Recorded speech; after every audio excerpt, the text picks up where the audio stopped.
So, actually, to get us started talking about music, one thing that I wanted to go ahead and let y'all know now before we kick off too much is, as y'all have probably heard prior, one of the things that we have coming that has to do with our Crystal Vale expansion is called the Perilous Journey, and all of the details of that are not yet out, but they will be coming. However, we actually have a custom video that was made for it. The music was done by Pogo, and we actually used one of the animators that won one of our previous community contests. We contracted them to make this video for us. So it's something that our creative department has been working really hard on, and that is being pushed live to our YouTube right now and being shared in the AMA voiceless chat by Risen. So make sure y'all go check it out after the AMA. It's a really cool video. I think y'all will be really excited by it. I know we are. Aside from that, a couple reminders. You can raise your hand, as some already have, and we will be bringing people on stage at the end of this for some live questions. Please do keep the questions biz dev related, and if your question gets answered during the first portion of the AMA, unraise your hand just so that we don't pull people up on stage for no reason, so that we can get to more questions. As always, everything that we talk about here in terms of future development and future plans is all tentative. That is the plan now. Everything is potentially subject to change. With that being said, I'm going to turn over to Frisky Fox for a full 10-minute wrap. All right. Yeah, I'm excited about that Perilous video there. It's so like well done. It's just amazing. And I was able to see it sort of get built from the ground up. It's really cool to see the storyboarding that went into it and the effort with like making the music match and just really a polished product. And it is a really good segue into expansion talks as well. Like we're currently like all hands on deck, working very hard on launching into Crystal Vale. And it will be a perilous journey. It's this new uncharted land that we're heading into, and that's uh, in like our game, but also it's a I guess metaphor for our project itself. Like we are the first ever project to try to do something like this in all of crypto that I'm aware of. And it's really uncharted territory. We're expanding. We have a really good team, and we've been connecting with all of the right people that we need to make it be a huge success. I've heard a lot of questions over the past months or so about, hey, like Avalanche, like tons of users, tons of liquidity. I think it's like currently one of the largest side chains that are out there. I don't know if we could call it a side chain. It's a like L1 chain that is just like really crazy growth, and all kinds of stuff are being built there. And so I've been asked a lot about like how are you going to handle like stuff like for gas fees and things like that. Aren't they higher over there? Isn't that the whole reason that you launched here on like Harmony was lower fees? And the answer is yes, those are very high on our concerns. So Avalanche has a lot of really cool things there. We've been looking into sort of like architecting things a bit differently. We've been like looking into like roll-ups and like side chains and subnets and just like all those things that are there, and working very closely with the Avalabs engineers that are there. All of them are very excited to have us expanding onto their chain, and they are really eager and willing to help us in any of the ways that we need to ensure that that will be a success and a like really good experience for the players and for the holders of our coins. So I'm super excited about that. We have some things to announce soon, but we are hard at work on some really cool groundbreaking options that no one else has done there.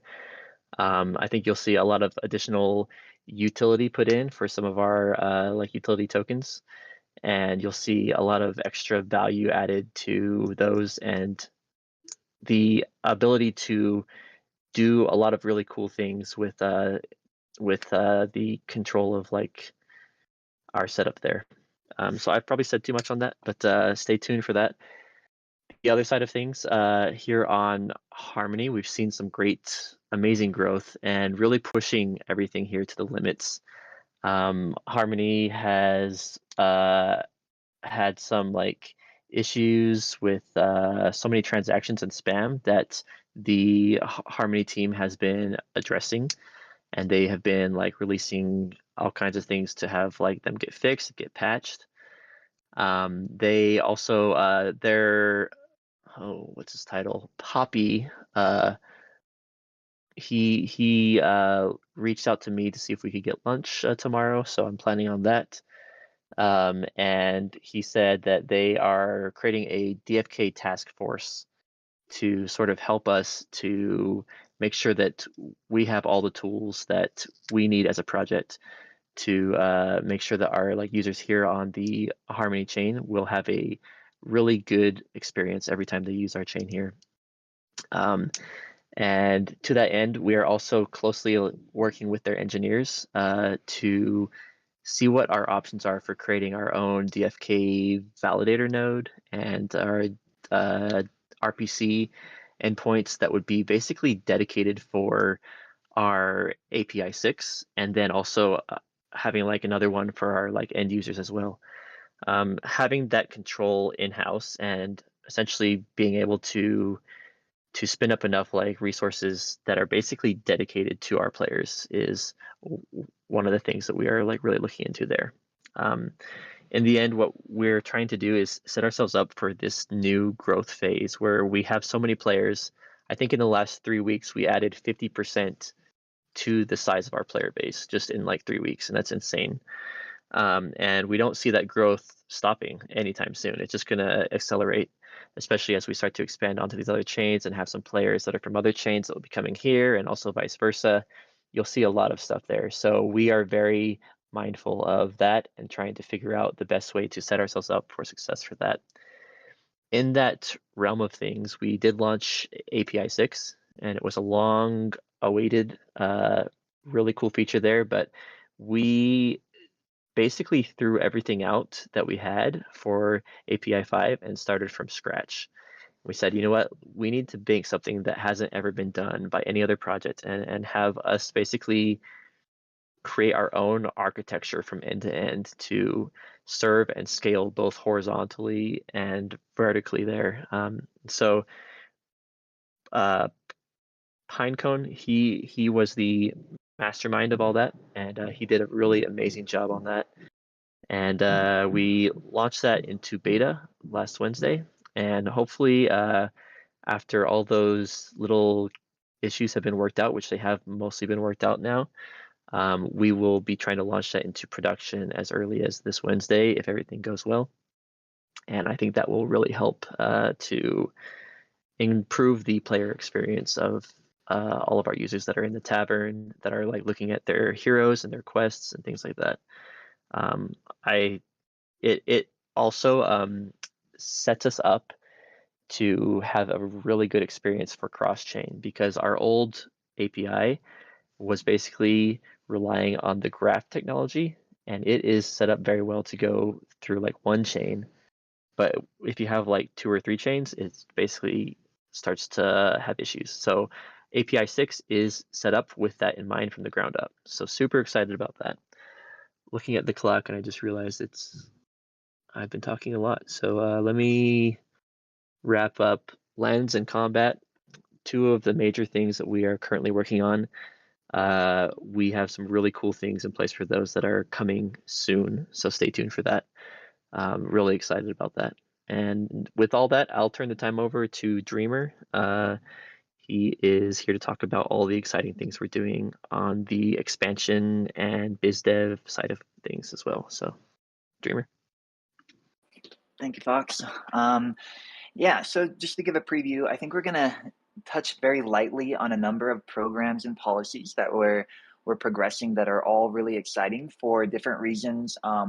We'll hop into kind of relationship updates, updates on ways that we're progressing the overall experience and utility in the game, and end with some upcoming events. So to start, I think we want to do a recap of the tax bounty. So we have Sunbear on, who really was heading that, and will be really driving a lot of the programs that we're going to talk about today. So I'll turn it over to him for a quick update. Thank you, Dreamer. I'll be quick, and I'm really excited to share this with y'all. We've launched. We've had our first bounty happen here, first DFK bounty, the Transaction History Report Generator. Big response to that. 270 participants, and I also just want to say this is a response to the community, to you all. Like, you wanted something that would help with taxes or just bring together all your information, and so you're gonna be seeing this happen more often, where we elicit information or suggestions from you all, and then we put bounties out to make it happen. So 270 participants from 42 different countries across the world. So that was pretty exciting. 30 products were submitted. We created a private Discord for these folks to work together. A lot of support happened within that Discord channel, but with DFK and with each other, which is really cool to see. We had one submission that met all the criteria. So we actually gave them the first place for that, and two that were really close and produced great products for second and third. And then we had an XJewel holder community vote for the follow-ups all the way through our top 10. So those were just announced this last Saturday. Congratulations to the winners, DFK Report, Mellow Green Giant, DFK Tracker, Josh and Joseph, and Jewel Ninja from OX Manic, and Gandalf and Frodo. So really exciting outcome. And again, look for us to be asking for more feedback on what you want to see in the bounties program in the future. Awesome. And that kind of leads into the programs. So bounty program, it really is meant to be what the team looks like we need, what the community sees that we need, and communicating it, identifying good ideas, and quantifying a fair bounty, and really having this be an ongoing program. So huge success. Thank you, Sunbear, for leading it. Thank you, everybody that participated, that voted, and that is using the really beautiful and awesome tools that came as a result. We look forward to the growth that we'll have kind of partnering with all of the participants in the project going forward. Some other related programs, we're working on a grant program. So we announced the Harmony grant a while back. Part of that, if you read closely, a big part of that is grants that we can pull from that and have a 2-to-1 match from DeFi Kingdoms as well, and allocate to projects. So a quick overview is, if you're thinking about, man, I wish I could create something that can use bloaters or various tokens or the hero NFTs. I wonder if DeFi Kingdoms would be okay with that. The answer is yes. We want people to build in this little metaverse that we are creating for all of us, right?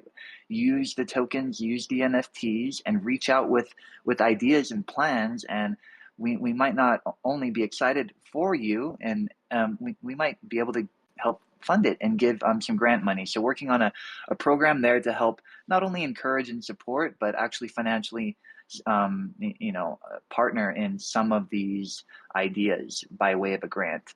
Another program, we had a lot of success with the Odette Relief Fund.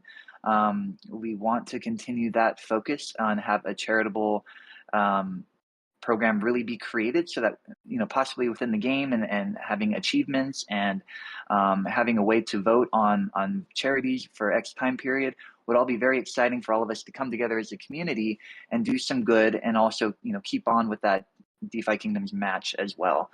The fourth program, which I think many are hoping for, that we did want to officially say that we are looking to create and build, is something similar to the Scholar program that is used in Axie Infinity. We are not looking to copy and paste what they do. We have been spending over a month and a half now learning from various sources. Some people within the community that have reached out in the game directly, for those that have been exposed to it, talking to other chains and other professionals, and some of the largest guilds involved as well, on what are the pain points, what works, what doesn't.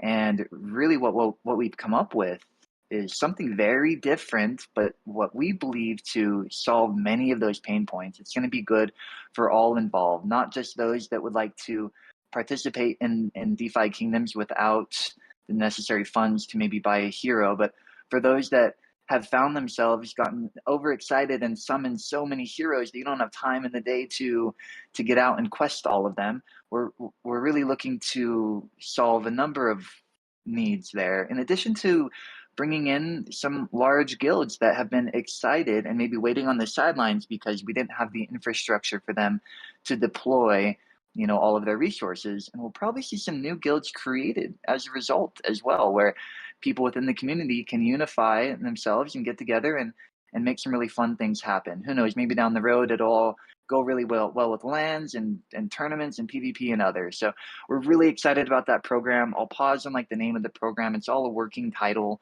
for now, but it is not the same. It does solve a similar problem, but it also solves many more pain points that exist today. So stay tuned for that. Another policy is on the gardens. So within the gardens, if you've noticed, we haven't really added a pair for a while. Every time we add a pair, like a trading pair, like for example, when we added Jewel to Avox or Jewel to FTM, and it's disruptive, right? It does pull some emissions. We need to have supporting bridges, and then we have to build liquidity. We've wanted to promote consistency and stability in the gardens, and also, reevaluate and see what makes sense for our current and future phase of growth that we're in. We're feeling that the policy could adjust so that the focus going forward would be more focused on Jewel and blue chip pairs. Now we're really working out all of the details and what that policy will be, but it could happen that there might be a pair or a garden or an incentivized pool that no longer really qualifies under the new policy. So something that is helpful to note here is if and when we release that policy, we're probably going to couple it with a community vote on those that no longer qualify if we would like to sunset them or grandfather them in. So look out for that. I think that will be closer in the shorter term, where we would firm up that policy, release it, and then open up a vote to those that might not qualify going forward. A couple topics that we've mentioned in previous Biz Dev AMAs that I wanted to follow up on. One is the central exchange listings. We still are not really aggressively pursuing that. We do have contacts that reach out to us. We build relationships. We're learning. I think the question on futures like perpetual contracts, is that our focus? It is not our focus. We are not actively pursuing that, and honestly, Coinbase doesn't even have them available. So there have been a couple questions on that over the last month or so. Just wanted to give an update. No real change on that. Still in holding pattern. We are focused on building our partnerships that are directly related to our expansion, to making our experience more enjoyable, to lower those barriers to entries and build horizontally and vertically, within the core team and within the community and participants. Other decentralized exchanges, obviously, there's a snapshot related to, bridging over Jewel to Avalanche, and we do have the support of Pangolin. But on other chains as well, there's a lot of interest to be able to at least buy and hold Jewel. So Spirit is Spirit Swap on Phantom is an area that they've actually gone ahead and made a farm for us, and that's active there. There are people that within the community that have bridged over there and are participating. We think that's really exciting that other communities, prior to any officially like progressing expansion or anything, we already have other dexes that are looking to incentivize their participants to hold Jewel. So very exciting. Looking at other chains as well that may be wanting to add similar farms in the future. Speaking of chains, we all know of our really close relationship with Harmony, Avalanche. Recently, we were in Bitcoin Miami, or the North American Bitcoin Conference in Miami, and Phantom was one of the main sponsors there, and met them in person, did some great relationship building there. A lot of great talent there, and a lot of people in that community that are interested in us. So building relationships there, but also a newer relationship on the chain side is Polygon. They've reached out to us. We're very proactive. Actually just talked to them again today. That chain is known to really look for games, historically mainly on like mainnet Ethereum, and bridge them over or fork them over, port them over. They're very interested in DeFi Kingdoms. Their community is very interested. We're just kind of getting to know them. We're looking at possibilities in the future, but just wanted to express that with all of the pain points that we have in the broad market, with the various chains and everything that we go through, it's important for us to continue to build our network, to build our presence. I think I said before once on a previous AMA, quoting Conor McGregor, we're not here to take part, we're here to take over. And that was more of a joking, exciting, like very bullish comment, but also we need to not limit our reach to any chain for all those that are interested in partnering and to building our relationship and to seeing in ways we can benefit. It's not all about expansion. There are so many incredible minds within this industry. And as I sat in the conference last week, I saw a lot of the same stuff. I keep seeing a lot of copying and pasting. I see a lot of doing what has been done, but very few people are doing what we are doing, truly innovating the space, trying to get the best ideas, have a growth mindset, and really grow the business, the DeFi space, the gaming space, and the NFT utility. It's all incredibly exciting, and we want to make sure that we include all that are interested to be included in that path and that journey as we pioneer. So that's kind of another exciting progress point in terms of relationships there. For in-game utility, part of Biz Dev is we are constantly thinking what applications are out there that if we integrated in, that if we partnered with, or even had like some type of fee sharing, what would make the experience better? One of them is a fiat on-ramp. And there are a number of solution providers out there. And we have been talking to as many as we can just to learn. Again, it's all about learning. We don't want to make decisions prior to having all the relevant data. And I think in the last 3 weeks, I've probably had, 8 or 9 calls on this topic alone. Everybody is very interested in the different solutions and what that could look like. So if you imagine when each of us first started and clicked on game.defykingdoms.com, we may or may not have had Harmony One in our MetaMask wallet, right? Well, let's assume we didn't, and we come in and we see that instead of following a tutorial, which is a very well-made tutorial, but having the tutorial help us show like, okay, go to a centralized exchange, and then send it to this wallet, and then send it to your MetaMask and bridge, and etc. If instead you can connect either a bank account or a credit card and buy someone and get right into the game, imagine our ability to scale.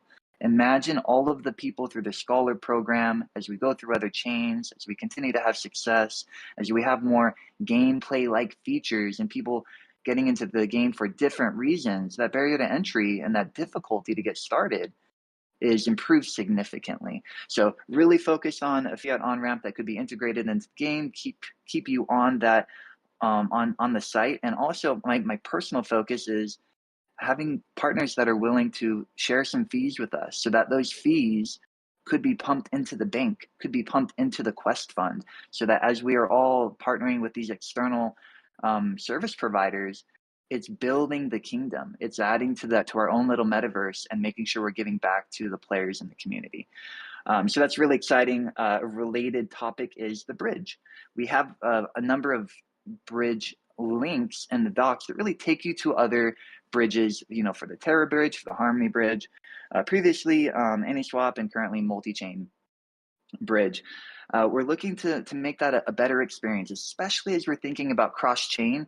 We really want to enter that with the ability to bridge at least some of our core assets, especially Jewel, within a more natural user interface. So a lot of work has been going into that and our partnerships.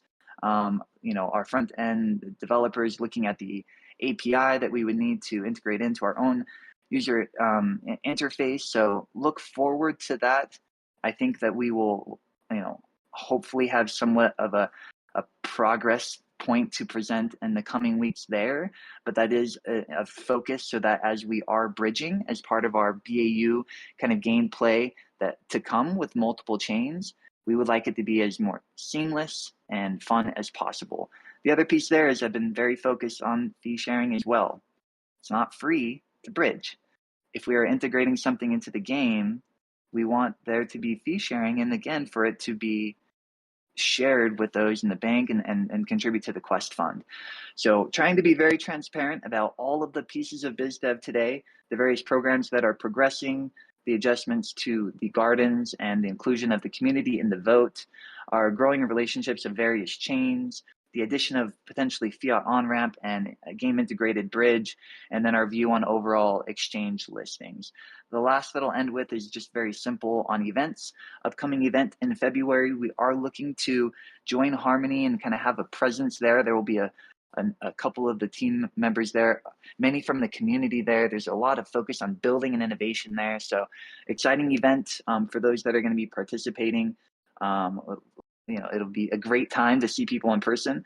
And then upcoming in March, Avalanche is actually planning a Barcelona event. So for the international folks in the community that are in that part of the world, stay tuned. I think there's going to be a lot of in-person opportunities there. There's also another event in beginning of April in Lisbon that would be more related to Harmony. That seems much more in the beginning stages, so I don't want to promise anything or speak for anybody else, but those are kind of three main events coming up from a BizDev perspective that we'll look to have somewhat of a presence at, and who knows, might have some kind of fun merch things to give away and interact and build relationships. So I will pause there, Bolon, for any questions that might come, or if before that, Fox, on anything I said, did you want to add to it before we open up to questions? No, I mean, just like there's so many different things that are like happening here. Like we're basically trying to grow every direction at once, and having Dreamer heading that up is like a huge asset. I saw some people in the chat saying Dreamer for president, and he would get my vote. So really excellent job there. Exciting to see all those things that are like in the works there. Thank you. For sure, there's so much that's being worked on. I am going to start inviting some people up to stage now. As always, when you join the stage, please mute your mic until we ask you to speak, because we're going to pull a couple people up at a time just to expedite that process a little bit. As they join, I just wanted to re-emphasize a couple of points for anybody who wasn't here at the very beginning. The one thing that I think is really big that I wanted to re-emphasize is that we are constantly working towards making everything smoother on Harmony, on future chains. We are always looking at those ways to improve our processes and our user experience. Also worth noting, as you probably picked up from what Dreamer was saying, there's a lot of people that want to work with us in various ways, and a lot of those partnerships are very beneficial. We are working on a dedicated BizDev contact form so that we can streamline those conversations and get them in a more organized way to Dreamer himself and Sunbear. So be patient there, but keep an eye out. That will be coming soon, where we actually have a dedicated form for that. Aside from that, real quick, just to quote Frisky himself, he said the other day in Discord, and I feel like it's true of every day with this team, and I'm just happy to be a part of it. It's a good day to buckle down and build. And that's our outlook every day. Every day is a day to build, and every day is a day to improve. So with that being said, we'll go ahead and turn over to Malliance.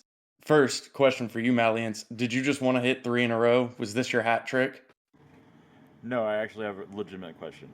Fair. All right, so this is kind of based on how the game's gone so far. Do we expect to see, after we're in Crystal Vale, another announcement to another chain before we're finished, like getting the full initial investment of Serendale completed? Or do we look to advance into finishing and then moving forward from there?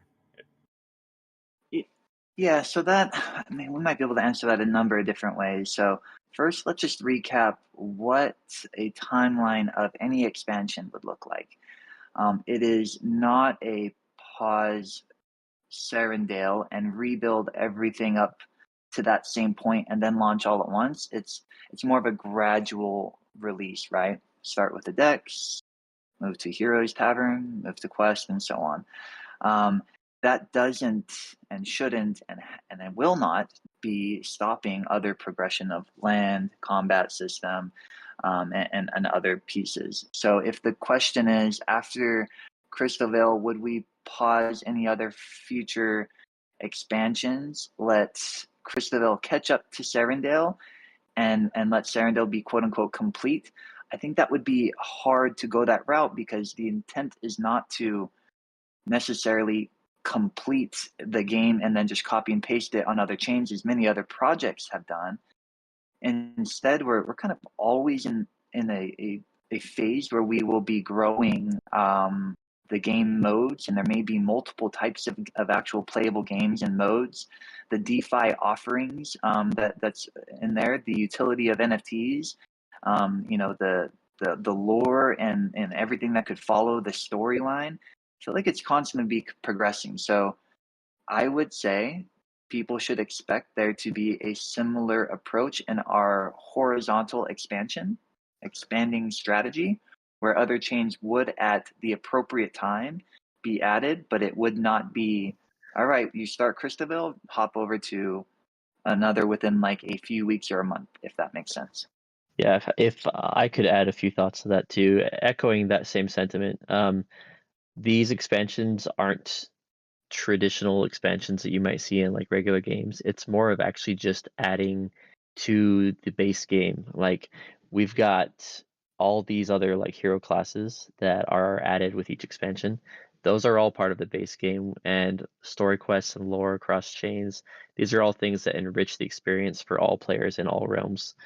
And the expansion that we're doing now for Crystal Vale is a lot of uncharted territory. We will, obviously be like having a step back after it's done and saying, okay, what worked well, what didn't, what needs to change, if anything, and having that template to sort of work off of and say, here is a proven existing thing that we've done, and now it's a lot easier to replicate that in these other expansions and have a pretty good idea of exactly how it will look and how it will actually roll out. So it's easier to do the third and fourth ones than it is to do the second one, but we are excited about all of them, basically.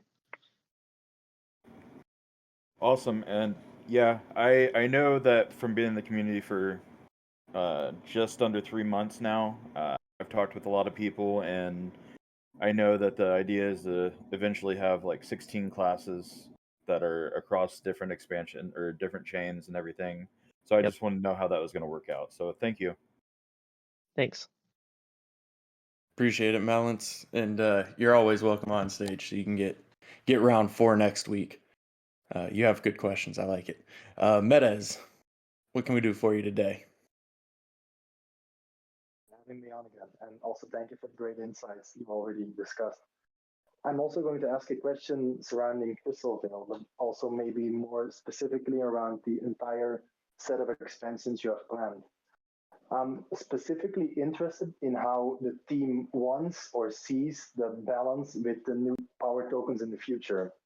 And I'll maybe already add to this that this is not meant to ask about any sort of price speculation. I think it's not necessary for the team to talk about pricing, but I am interested in what you intended for the balance to be between all of the new power tokens coming out. I mean, you've obviously thought about this. You've made a fixed supply for Jewel. You've limited the supply of all of the new power tokens to 1/4 of the supply, but you've equalized the summoning costs. So I was just wondering what the initial intent is, or maybe more specifically, the long-term intent of the balance between the existing power token and the upcoming power tokens. Sure, it's a great question, and it's a great follow-on question for a theme that I think we touch on pretty frequently, and will continue to each time we talk about a new stage of growth and expansion.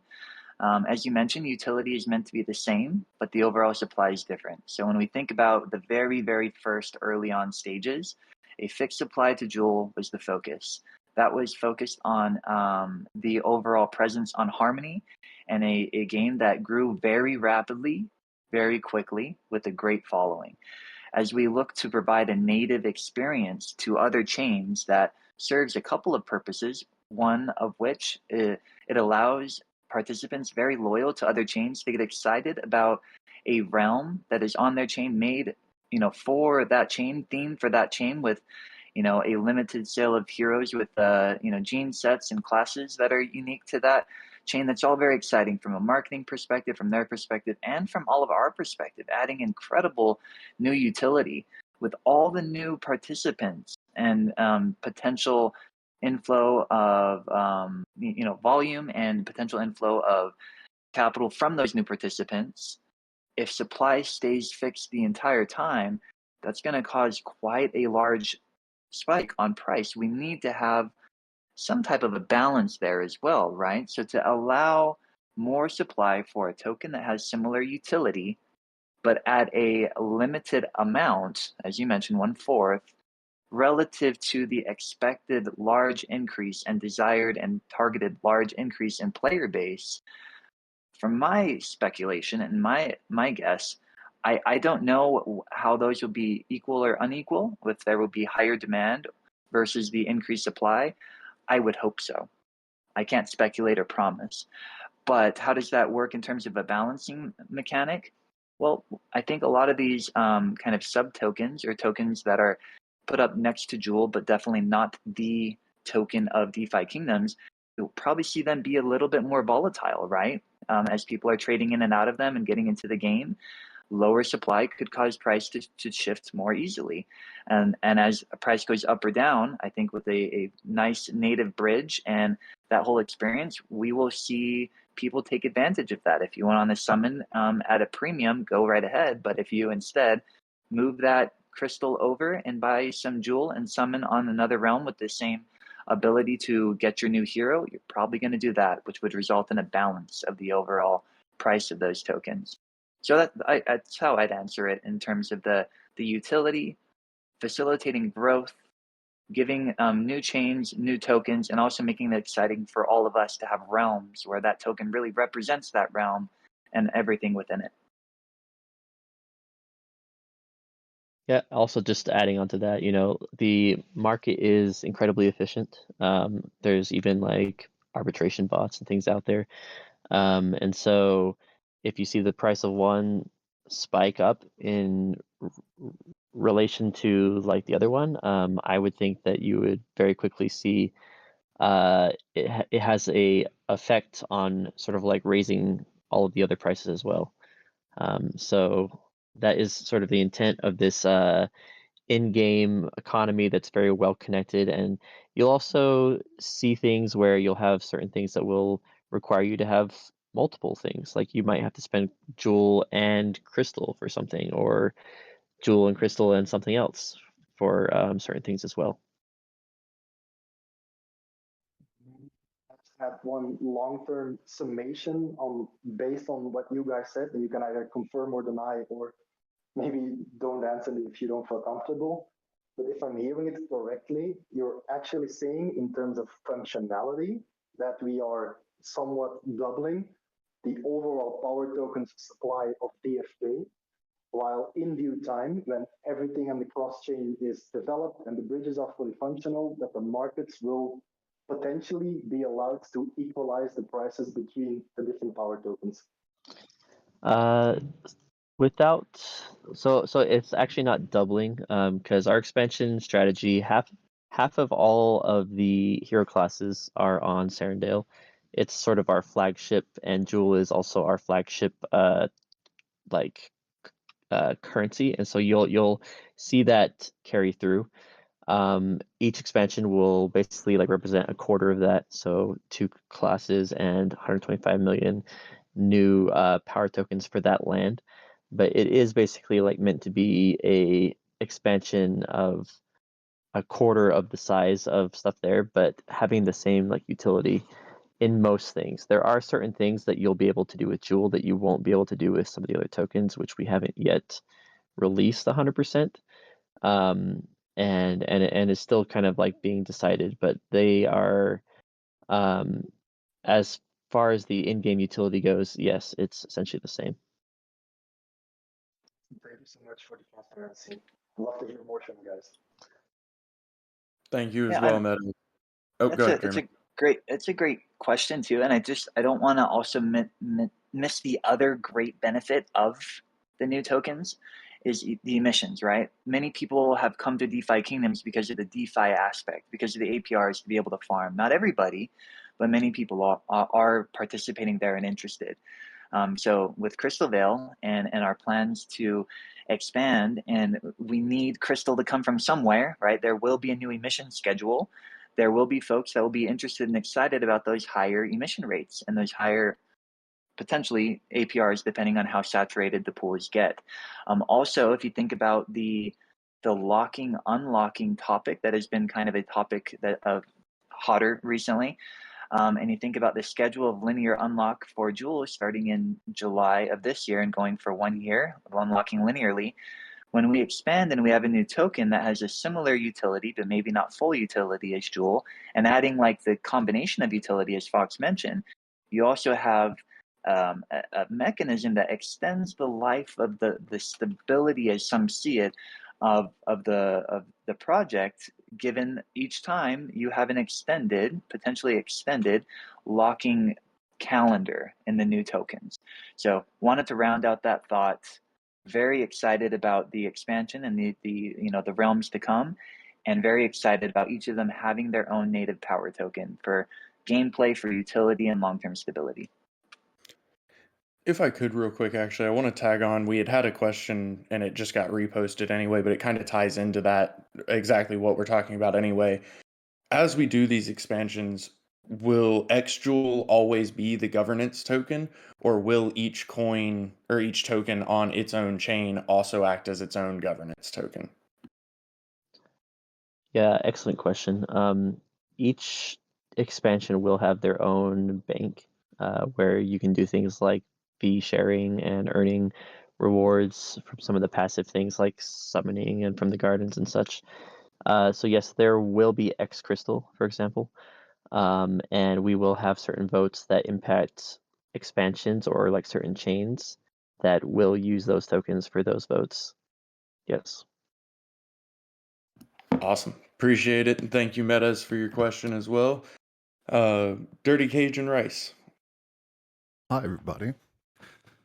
So, with the sheer infancy that this game has, and the amount of opportunities that y'all are reaching for, is there a measurement of success that y'all are looking for, and what is that? And do you find that that measurement of success is the same as what you would see as a creator as it would be for the player?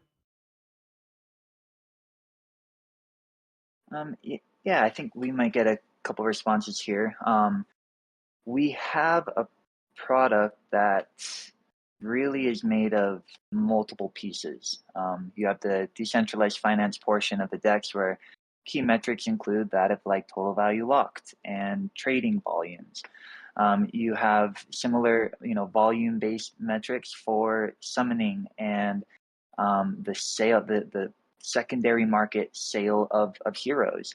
I think some stats that we have used here and there that could come at a more fun achievement based potentially solution in the future is those that are questing, how often you're questing, what drops you're getting, how many bloaters you've caught, and to come with gameplay as it relates to combat or story mode or the relation to land and the guilds that would all result. There's a lot there that we can say are metrics of success. I do think that all of our focus is thinking about the player and the community, both on Harmony, to be on Avalanche within our own community, and those that we have yet to join. That's always at the forefront of our planning and really looking in retrospect at what we've done and how to learn and adjust going forward.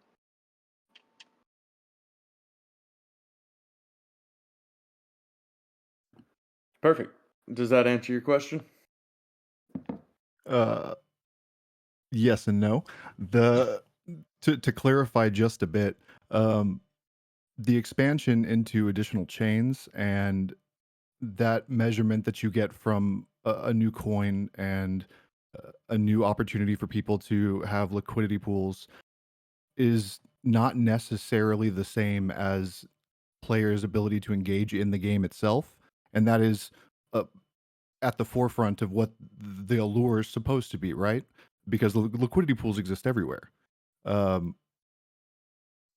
is there any strain there with responses from the player base on what they find to be important versus what y'all are pushing at the time frame y'all are capable of pushing it for that measurement? Like, do you find that people are looking for actual gameplay more, or is the return on investment enough?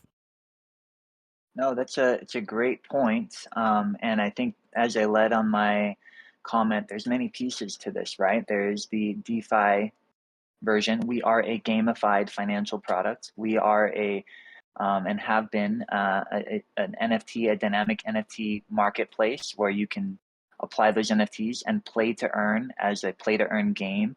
An area that's in heavy focus right now is an actual game, right? So we've hinted towards combat and a few other things. Are we only focused on doing what we all see as live now and expanding that horizontally? The answer is no. I think in many of the other AMAs and comments you've given, there's extreme focus right now, especially in recent weeks, on next step delivering various forms of actual gameplay.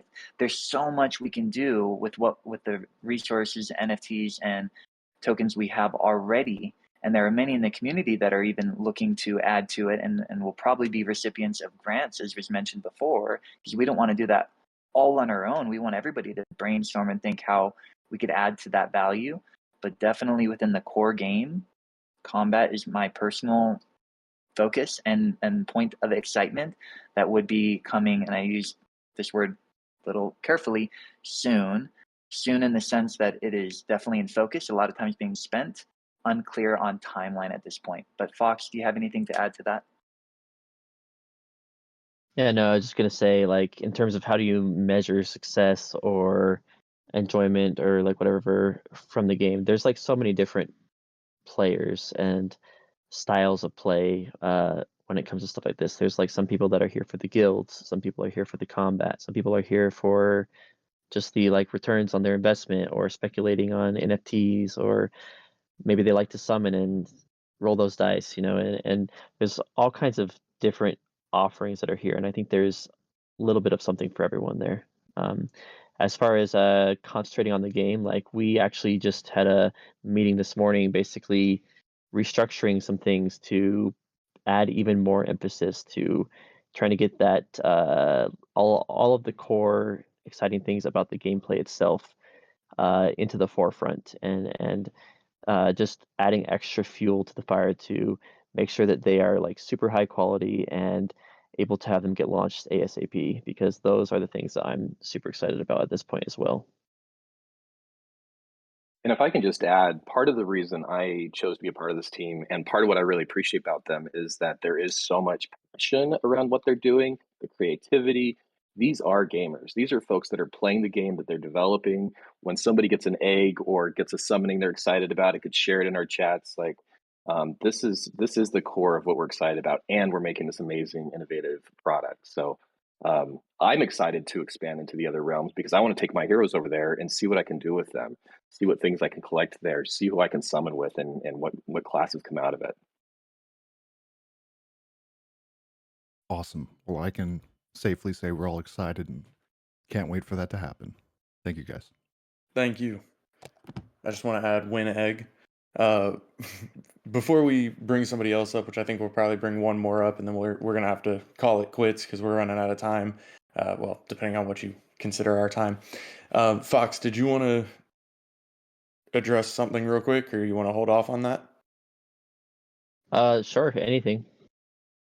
So one thing that has come up a little bit, and I figured now's a good time to address it as any, is we've started seeing the creation of various auto quest bots, and I thought this would give us a good opportunity to just kind of clarify our stance on that. Right. Yeah, no, that's a good question. We've had a lot of questions all along, basically, for things like that. When you have a game like what we're trying to build with all of our like logic and play of the game entirely on chain, which is a whole new groundbreaking thing that no one's really tried to do yet, you have a lot of interesting things that happen because we are basically saying anyone who interacts with a blockchain can interact with our game. It's decentralized. There's not one centralized place or like way to interact with it. So trying to balance that with like what do we do about players that are using bots and that type of stuff is always sort of like a ongoing issue, and it's sort of a arms race. On the one hand, we want players to be able to play the game and enjoy it and not feel like they need to use a bot in order to compete with someone who might be doing that. And so that's why the structure of the quests and everything has been built with it in mind, such that you can just like really quickly set your heroes and then head out and do something else and then come back in that. So there's not a ton of like benefit there for those that are using bots. Regular players can still play the game and enjoy it. That said, we are looking at creating a new anti-bot policy soon, which will kind of allow us to say, you know what, like we want real players of our game. Like we want to ensure that players are here to have fun, and anytime that you have the ability to earn from playing a game, you will see other people that are trying to maximize those returns. But we do want to ensure that the players are on even playing fields, and any abuse of bots and things like that would have in-game consequences as well. And so trying to figure out how to handle that has been sort of a ongoing thing. But I think what it'll end up looking like is probably having sort of a blacklist where if your heroes are doing bots and things like that, or exploits or anything, they can be added to a blacklist, and then any heroes on a blacklist won't be able to be sold or bought in our tavern or able to interact with quests or anything like that. And so it's always trying to figure out a good balance of that, from having it be centralized versus decentralized. And I think we would for sure have sort of like a vote on policies there from the community and make sure that everyone is on the same page, because ultimately we all are stakeholders in this and should have input into how it is run. So yeah, that's my answer for now. Currently, there is no policy. We are looking into them, and stay tuned for that. Awesome. I really appreciate that, and just being able to kind of address where we're at with it right now. As always, more information to come. And then I was going to, oh, there we go. I guess one if you more wanna- little piece there. Sorry, yep. just real quick. This all also plays into the scholarship program that we're trying to create and build. And so having a scholarship program basically entails that you need to have some kind of stance against bots, because if everyone's using bots, then why would people want to do scholarships, and vice versa? It's not the look that we're going for. Like, we don't just want all of our players to be a bunch of bots. We want real people in here. Yeah, I think that definitely is really big on the not scholarship side. Off to, did you want to close this out with one last question? Yeah, sure. Thanks for having me. So I do have a question about incentives, just in terms of airdrops moving forward. I feel with like hero ownership, there's a sense of impermanent loss that you take, whereas when jewel price goes up, the jewel price that you can sell for starts to go down. So by investing in heroes, you're kind of losing out on just owning the jewel in the beginning, or like the gains that you would have had if you just held on to jewel. So my question is kind of based around incentivizing X jewels potentially more than gameplay, where there is kind of already a strong benefit from either being in the gardens or owning X jewels, because it's looser liquidity and all that stuff. So I was just wondering if it's going to continue to shift, kind of like we've seen with the new like leveling and that kind of stuff, challenges to earn airdrops, if that's going to continue to go that way, or if like in the future we're still going to bias towards X jewel holders. I think you'll always have a place there for X jewel holders. That is the main incentivized thing. All of the like richest airdrops and things are always geared towards them. At the same time, we do want to incentivize players of the game that are out there actually investing in heroes and enjoying it, and all that type of stuff. Heroes are not just regular NFTs that you see out there that are art, that are just purely speculation, like trying to buy it and then hope that it increases in value and then sell it at a profit. But there are actual like utility vehicles or like investment vehicles to be able to have them like run quests and earn things for you, and it's the whole play to earn aspect of that as well. So it's more complex than just holding and expecting like the price to go up, but also playing with them and earning with them and increasing their level and increasing their value as it goes. And I would say it's not only like a unilateral relationship, right? I think like holding a hero, if you buy a hero and you hold it and you don't quest it, yeah, there is the potential there's price movement, and then maybe that hero will become more saturated and worth less. So if you're not using your heroes, I think that's obviously one bit of feedback. If you have some heroes, you'd want to use them, and hopefully the Scholar program will help those that don't have the time to quest them as efficiently as possible could offer that solution. The other piece, though, is the game as we see it today is different than 1 month ago or 2 months ago, as it will be very different 1 month, 2 months, 3 months time from now. We've seen the demand for certain heroes like miners and gardeners in the last month relative to the month prior become a lot higher. There's a lot more significant focus on the demand as mechanics are finalized, released, and people set their own value on those heroes. As other parts of the game come out, especially like combat and others, there might be a hero today that is a great gardener but a bad combat hero. There could be a common hero today that is a horrible all professions hero, but maybe is an incredible combat hero. So holding heroes right now and questing them, even if they aren't the best fisher, forager, or whatever, I recommend quest as many as you can, level them up, prepare them for what is to come, because as they're training now, some things that come out later, a lot of those heroes could become a lot more valuable based on the gameplay that is released over time.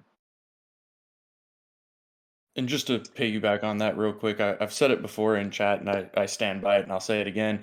I think calculating ROI on heroes at this stage is very misleading compared to what the ROI on heroes is going to become.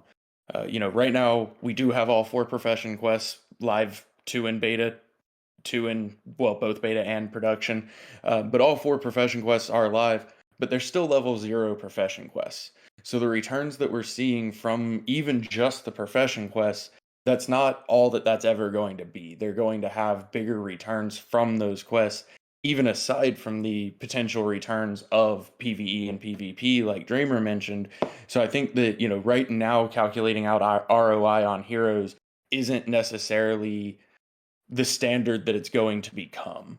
But as Dreamer mentioned, in order to really maximize that, those heroes are going to need to be leveled up. To do higher level profession quests, the heroes need to have the profession skills and the levels. So it's definitely more of a long-term from today versus, as you said, if you're holding X Jewel today, you're just gaining or losing based on the market, whereas heroes are a little bit longer term play. Does that answer your question off? Yeah, I guess I should have prefaced a little bit that I own quite a few heroes and have full belief in the Yeah. long-term utility. And it wasn't a question so much as, how do I gain more? But just kind of looking at people asking the question, I only have this amount of money right now. I don't want to invest in a hero at this stage. Their question kind of makes sense because we are, incentivizing in the short term more just because of airdrops and because of price action, just holding the jewel itself. And so I guess my question is, based off of that in the short term, could the airdrops kind of put more of the money in the middle of the table, and through this short term phase have people go like, oh, the obvious answer right now is to invest in the heroes and have them play the game rather than just waiting on the long term utility to come about?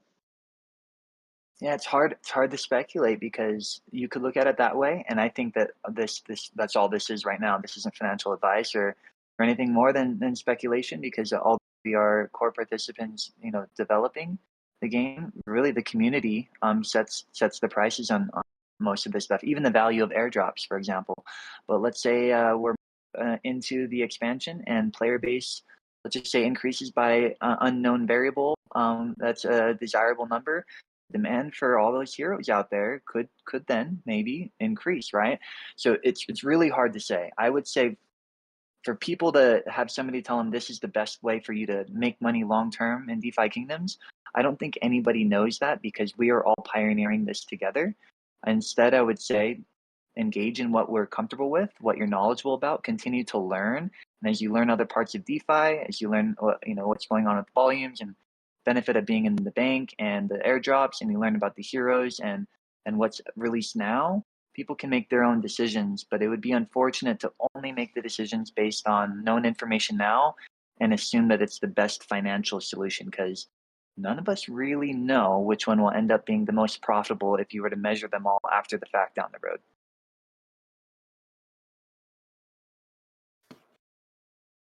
Does that help off? Yeah, sweet. Thank you. Awesome. I appreciate it. So we are going to go ahead and wrap up. We're a little over an hour now. I was just going to hand it back. Do you gentlemen have any closing comments for us? Yeah, I'll just say something really quick that we're working our tails off in this. It's going really well. I really appreciate the community's support and all of the ideas.